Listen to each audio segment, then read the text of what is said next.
estar aqui, estar em casa essa noite nas nossas vidas.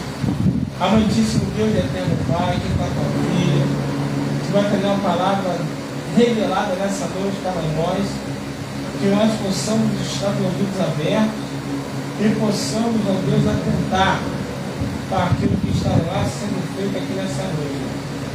Eu te entrego a vida dela. Ó Pai, eu te entrego, Senhor, amado Deus querido. Ó Pai, ela nessa noite que ela possa, Senhor, transmitir tudo aquilo que o céu passou para ela. E que possamos ter aqui uma vida abençoada por ti, Senhor. É o que nós pedimos no nome do Senhor Jesus. Amém. Amém. Abra sua Bíblia no livro de João, no capítulo 19, nós vamos ler do versículo 38 em diante.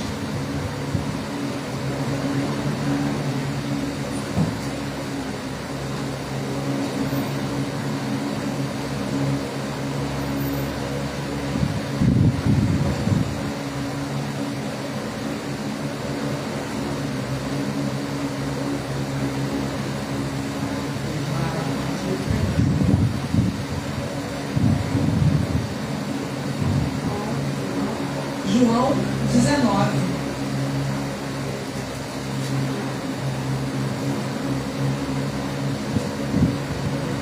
A partir do versículo 38 vem falando do sepultamento de Jesus. Todos os passos na vida de Jesus são importantes. A vida, o sepultamento, a ressurreição. Nós vamos falar um pouco aqui hoje de como que foi o sepultamento de Jesus. Diz assim: depois disso, José de Arimateia, o qual era discípulo de Jesus, mas em segredo, por medo dos judeus, rogou a Pilatos que lhe permitisse tirar o corpo. E Pilatos lhe permitiu. Então foi e tirou o corpo de Jesus. Foi também com ele Nicodemos, aquele que anteriormente se dirigia a Jesus de noite, levando quase 100 arratéis de um composto de mirra e aloés. Tomaram, pois, o corpo de Jesus e o envolveram em lençóis com as especiarias, como os judeus costumavam fazer. Os judeus faziam isso na preparação para o sepulcro. E havia um jardim naquele lugar onde fora crucificado. E no jardim havia um sepulcro novo, em que ainda ninguém havia sido posto. Ali, pois, por causa da preparação dos judeus, por estar perto daquele sepulcro, puseram a Jesus. Pode se assentar. Irmãos, hoje eu quero falar de José de Arimateia. É claro que Jesus é o personagem principal. Jesus é o principal da Bíblia. A Bíblia fala de Jesus desde o começo até o fim. Mas tem uns personagens que marcaram a história, que não são lúdicos, são reais, não são apenas histórias. São pessoas que vivenciaram coisas para que nós, na nossa vivência, tivéssemos conhecimento do que nós podemos vivenciar também, do que nós podemos viver também, porque outras pessoas viveram isso. José de Arimateia era um homem rico. Pense comigo, rico, muito rico. José de Arimateia tinha muito dinheiro. José de Arimateia, ele era senador, ele era um político. E ao mesmo tempo ele fazia parte do Sinédrio. O Sinédrio era aquele lugar lá que os judeus julgavam, era o tribunal de justiça deles. Então ele era judicial, ele era membro do Sinédrio, ali significava um grande poder, uma grande honraria. Era onde os judeus julgavam as causas. Jesus foi condenado ali, por aquele Sinédrio. Jesus foi condenado pelo seu povo, Jesus foi condenado pelos próprios judeus. Mas José de Arimateia não foi um dos que condenou ele. Nesse dia ele faltou na votação, porque Deus preservou ele. Mas José de Arimateia, ele era discípulo de Jesus. Só que era em segredo, porque ele tinha medo dos judeus. Ele tinha medo do que os judeus podiam fazer com ele. Quantas pessoas hoje em dia ainda têm medo de servir a Jesus? Tem vergonha de servir a Jesus? Quanto crente 007 nós temos? Quanto crente escondido? Quanta gente que conhece a palavra, que gosta de ouvir a palavra, que vem até na igreja, mas tem vergonha de declarar Cristo como Senhor e Salvador, de dizer que é crente. Tem vergonha lá no seu trabalho, tem vergonha lá no seu emprego, na sua casa, na sua vizinhança. Quanta gente, irmão, quanta gente está se escondendo, querendo viver um evangelho de Jesus em casa, Jesus só aqui, Jesus comigo, mas que não quer viver lá fora. Jesus não gosta disso não, irmão. Jesus quer que você declare que Ele é o teu Senhor. Eu quero ler Mateus 10, 33. Eu quero ler para vocês o que Jesus falou, para que nós saibamos que crente 007 não agrada a Cristo. Mateus 10, 33 diz assim, 32: portanto, qualquer que me confessar diante dos homens, eu confessarei também diante de meu Pai que está nos céus. Mas qualquer que me negar diante dos homens, eu negarei também diante do meu Pai que está nos céus. Não fui eu que falei, irmãos, é Jesus que está falando.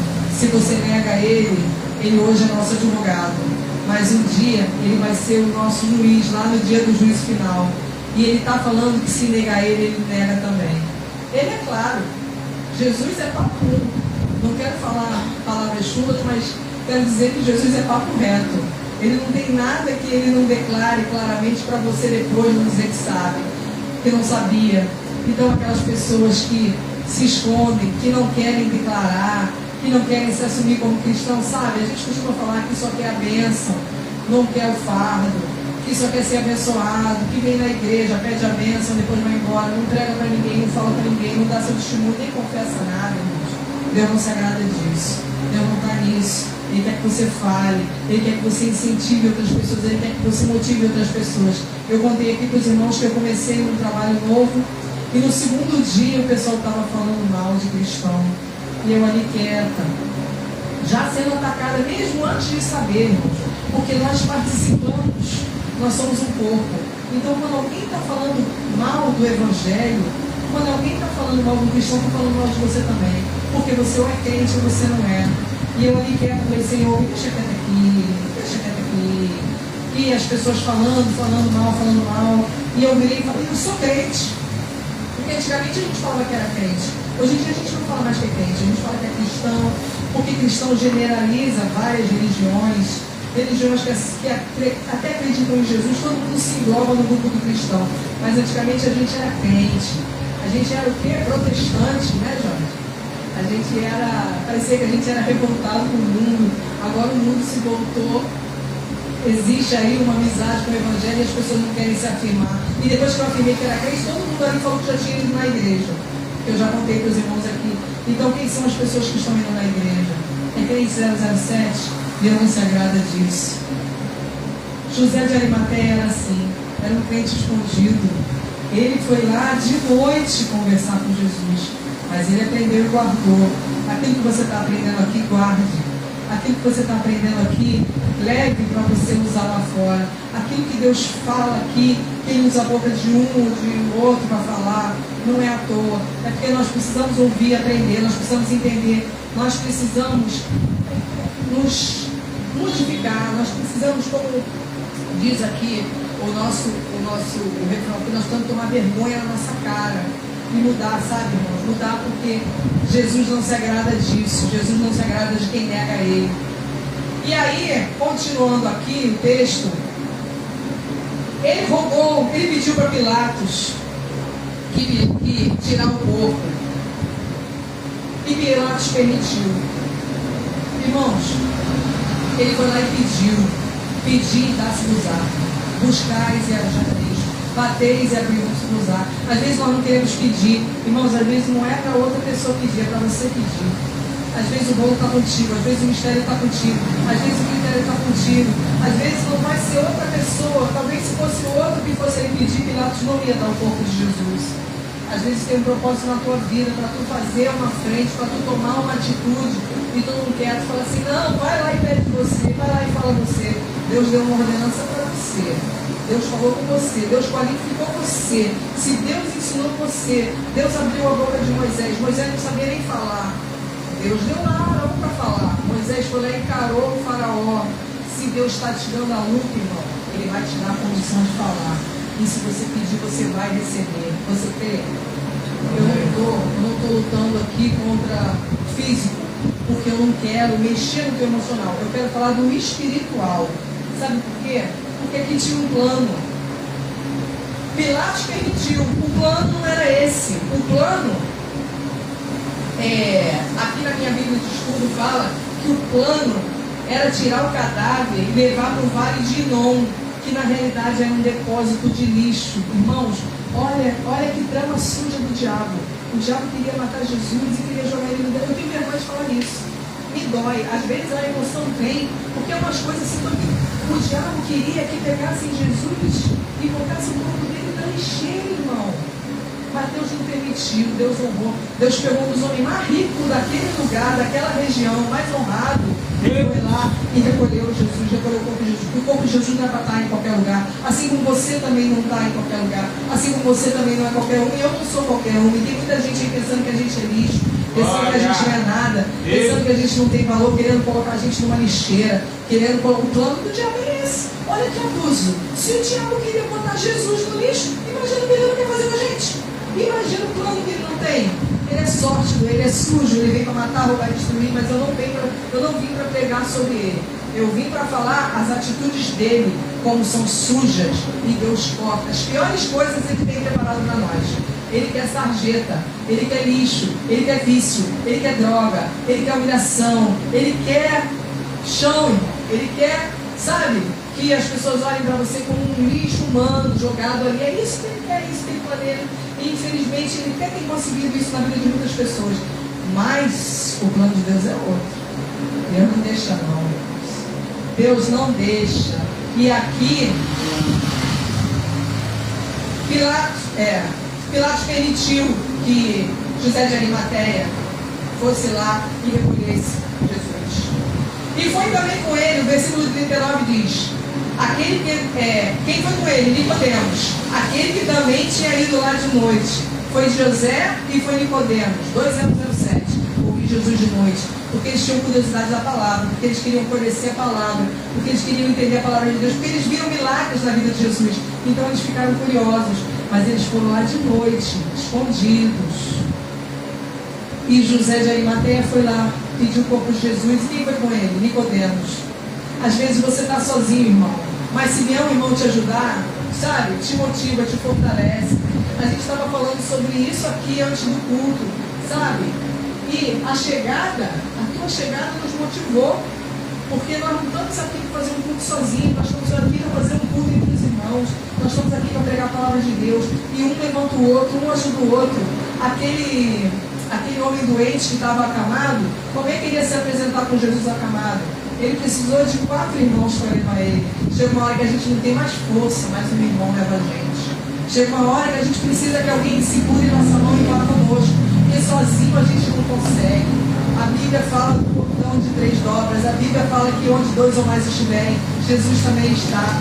E às vezes a gente tem que levantar, irmãos. Eu estava falando sobre isso. Essa semana eu tive com uma grande amiga com grandes problemas, grandes tribulações. O que eu podia fazer pela vida dela?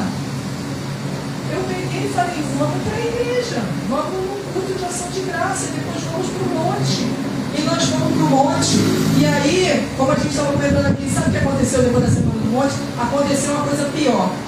Aconteceu uma desgraça, uma tragédia lá na família dela, uma coisa ruim com a irmã dela. E aí ficou-se aquela preocupação, o que havia acontecido com a irmã dela. Mas Deus deu a resposta e livrou a irmã dela. Eu continuo afirmando, se ela não tivesse buscado, será que teria tido o livramento? A gente quer que o livramento aconteça que nem veja, mas tem hora que Deus permite a gente ver para acontecer. Sabe, eu já peguei uma pregação que falou assim: o pé está inchado. O pé está inchado, mas ele vai desinchar. Foi uma pessoa que falou para mim, passou um problema e falou assim: o meu pé está inchado. E era uma coisa espiritual, por causa de um sofrimento que aquela pessoa tinha passado. Uma grande traição, aquela menina tinha sofrido. Ela falou assim: meu pé está inchado, mas ele vai desinchar. Ele vai desinchar e eu vou continuar a caminhada, porque nada vai me parar. E ela continuou e ela arrumou coisa muito melhor.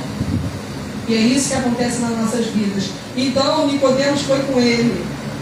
Não vá sozinho, não esteja sozinho. Se você estiver com alguém é melhor.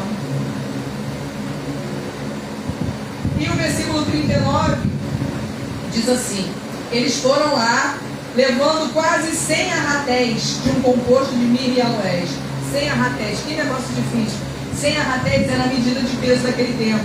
Equivalia a dizer que ele levou quase 30 quilos de especiarias, irmãos. 30 quilos de peso de mirra, aloés, incenso, especiarias para preparar o corpo. Porque o judeu prepara o corpo, daqui a pouco eu vou dizer porque os judeus preparam o corpo. Olha o zelo, olha o capricho de José de Arimateia. Era caro, tá? Especiaria era caro. Ele usou do seu melhor valor, ele usou da sua melhor coisa, ele usou daquilo que ele mais tinha de melhor para poder levar, para poder embalsamar Jesus. 30 quilos ele carregou, e ali ele embalsamou e levou Jesus. Certamente, olha só, pega esse gancho. José de Arimateia não estava lembrando do que Jesus falou. Jesus falou que ia ressuscitar no terceiro dia, não falou? José de Arimateia não estava nem lembrando disso. Às vezes a gente esquece o que Jesus fala, irmãos. A pregação de Jesus foi todinha em cima disso. No terceiro dia eu vou ressuscitar. Mas José de Arimateia viu aquele homem morto e quis honrar. Às vezes a gente esquece do que Jesus fala pra gente. Às vezes a gente esquece do que Jesus prometeu pra gente. Mas a gente tem que continuar honrando. A gente tem que continuar fazendo. A gente tem que continuar fazendo o nosso melhor. É carregar o peso, é carregar o quilo das coisas. Sabe por quê? Porque aquele que falou não era qualquer um. Aquele que estava ali era Jesus. Não era qualquer um. Era lá o processo deles de embalsamento, que os judeus embalsamam, colocam as pessoas. Entendeu? Que ele explica aqui no versículo 4. Ele fala: tomaram, pois, o corpo de Jesus, envolveram em lençóis com as especiarias, como os judeus costumam fazer no dia do sepulcro. Irmão, o judeu, ele tem esse costume. Ele até vi esses dias aí o enterro do Silvio Santos, eles fizeram assim, uma coisa reservada, e lava o corpo, envolve num lençol branco, bota as especiarias. Sabe por quê? Porque você não vai levar nada. Então volta nu do jeito que não voltou, mas volta vestido de branco. O lençol é branco, o lençol é limpo. Você tem que voltar com a alma limpa, porque você não vai levar nada, a não ser sua alma. E você tem que subir lavado com a essência de Cristo, irmãos. O caixão não tem gaveta, nós não vamos levar nada. Vamos aproveitar o que a gente tem aqui nessa terra, viver aqui nessa terra, e vamos aproveitar para fazer a nossa eternidade no céu. Entendeu? Nós não vamos viver em desvario aqui, nós não vamos guardar, porque nós não vamos levar. Para ir para o céu, você tem que estar limpo, puro e santo. Você tem que estar purificado pelo sangue de Jesus. Você tem que estar lavado e remido. E você tem que estar com o quê? Com a essência de Cristo. Essência de Cristo. O perfume da salvação supera o cheiro da carne podre. Irmãos, o processo de putrefação é triste. 3 dias a carne está podre. 15 dias ela já está comida. E 1 mês até já foi lá nos ossos, não fica nada, não dura nada. Hoje nós compramos perfume, nós ficamos sentindo o cheiro do perfume. A gente passou o perfume e ficou cheirando o cheiro do perfume bom, o cheiro da essência é bom, o cheiro da mirra limpa lá, nós temos que ter a essência de Cristo. Se nós não formos alegres, se nós não tivermos a nossa essência limpa, se nós formos para baixo, como eu estava falando aqui, eu só penso que é ruim, eu só falo que é ruim, eu fico para baixo, e aí a minha carne apodrece porque eu fico doente. Tem gente, irmão, quando fica doente já começa a feder antes de morrer. Quantas são as doenças que tem aí, que eu já passei por hospital do câncer, e a carne apodrece. A carne purifica até quando a gente, se não tiver circulação, se não tiver a essência, a carne purifica. E nós não queremos, nós queremos estar com a essência de Deus, com a essência de Cristo, amém? Amém. Então, o que José e Nicodemos fizeram? Fizeram o sepultamento, embalsamaram Jesus, botaram a melhor essência, fizeram tudo. E ali onde ele tinha sido crucificado, tudo estava preparado, porque havia ali um sepulcro novo, onde ainda ninguém tinha sido enterrado. O que tem para você é novo, o que tem para você ainda não foi usado. Isso aqui não é promessa, isso aqui não é palavra vã, isso aqui é promessa de Deus para a nossa vida. Se Ele mandou eu abrir essa palavra e dizer que tem alguma coisa nova para você, creia no novo de Deus, creia que ainda vai ter mudança, que vai acabar doença, que vai acabar sofrimento, que vai haver melhora, que vai haver conquista, que vai haver vitória, porque o que Ele tem é novo, o que Ele tem é preparado para nós. O que ele tem, ninguém usou ainda. E aqui diz que havia um sepulcro novo. E eles colocaram Jesus ali. Agora eu vou falar uma coisa sobre José de Arimateia. José quis fazer o melhor dele com o dinheiro que ele tinha. Às vezes dinheiro não resolve tudo. Às vezes dinheiro não é o que traz saúde, dinheiro não é o que traz felicidade. Eu tenho um amigo que a gente trabalhava junto e ele dizia assim: dinheiro não traz felicidade, ele manda buscar. Ele dizia isso o tempo todo e eu falava: Zé, não é assim, Zé. Aonde está pode ser longe, pode ser que o dinheiro não possa buscar. Aonde tem saúde, aonde tem vitória, aonde não tem inveja, aonde não tem ira, é debaixo das asas do meu Deus. É debaixo da mão de Jesus. Tem coisa que o dinheiro não busca não, irmãos. Tem coisa que o dinheiro manda buscar, mas não vem não. Tem coisa que você não consegue. Não é comercial do Credit Card. Use para todas as outras coisas. Existe Credit Card. Não creia nisso não, porque tem coisa que o dinheiro não compra. Tem coisa que o dinheiro não vence. Tem coisa que você não consegue conquistar com o dinheiro não. Tem coisa que só Cristo pode conquistar com você.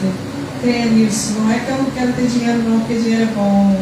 Dinheiro traz prosperidade sim, mas ele não traz tudo. Você pode fazer um pacto com o Satanás lá. E ele diz que traz. Antigamente ele dizia que trazia em 3 dias. Agora ele diz que traz em horas. Mas como é que ele traz? Às vezes ele traz virado no samurai. Às vezes ele cura uma doença e bota 10. Às vezes ele traz uma pessoa que você queria, mas ele traz amarrada ali na miséria, no inferno. E às vezes faz a vida no inferno. Às vezes ele traz saúde, mas ele traz problema também. E nada disso resolve. Quem resolve é Cristo. Quem está na nossa vida, na nossa frente, é Cristo. E aqui José fez tudo. Ele fez a parte dele. Mas tinha a parte da ressurreição. Não está morto ainda, irmão. Não está acabado. Depois de 3 dias ele ressuscitou. E aí, sabe quem é que lembrou? Que eu não li aqui, mas eu vou contar para os irmãos. Quem lembrou que ele falou que ia ressuscitar foram os fariseus. Os fariseus falaram assim: caramba, ele falou que ia ressuscitar daqui a 3 dias. Vamos lá, vamos botar segurança, vamos botar a guarda na porta. Senão, esses crentes fajutos aí vão pegar o corpo dele, vão subir com ele e vão dizer que ele ressuscitou. Olha só, o José de Arimateia não tinha lembrado o que Jesus tinha falado, mas os fariseus lembraram. Às vezes as pessoas do mundo lembram mais do que Deus falou do que o crente. Lembra do que Deus falou para você, não esquece não. Lembra aquilo que está guardado, lembra aquela promessa, lembra aquilo que está prometido. Sabe por quê? Porque às vezes o incrédulo lembra, ele não crê, ele lembra, sabe? Às vezes o incrédulo lembra mais do que Jesus falou do que você. Só que eles lembram diferente, irmãos. Eles lembram, mas eles acham que é fraude, eles não creem. Daí é a tua diferença. Daí é a tua diferença para o incrédulo. É a diferença do crédulo para o incrédulo. Você crê. Você crê que Jesus ressuscitou? Amém. Eles achavam que ia haver uma fraude, que ia roubar o corpo de Jesus e depois ia ficar falando. Aquilo ali se tornou muito pior do que eles pensaram. Sabe por quê? Porque Jesus ressuscitou. Jesus apareceu vivo para mais de 500 pessoas. Depois de 30 dias, Jesus ascendeu ao céu e milhares de pessoas viram. Tem gente que não sabe disso, não. Tem gente que pensa que Jesus simplesmente ressuscitou. Não, ele voltou. Ele vai voltar hoje. Ele pode voltar hoje para a nossa casa. Ele pode voltar hoje lá dentro da nossa casa onde está o problema e resolver e comer contigo e ser contigo. Porque Jesus voltou e comeu fisicamente com os discípulos. Jesus vai voltar, irmãos. Um dia ele vai voltar para nos pegar, mas ele pode, para nos levar, mas ele pode voltar antes para resolver nossos problemas. Ele pode voltar. Jesus voltou, Jesus ressuscitou e a gente sabe que ele está vivo. Sabe por quê? Porque hoje a gente vive, fala com ele e ele responde. Ele atende. Tudo bem, ele está no céu. Ele não é qualquer um. Mas ele botou o seu Espírito Santo para cuidar de nós.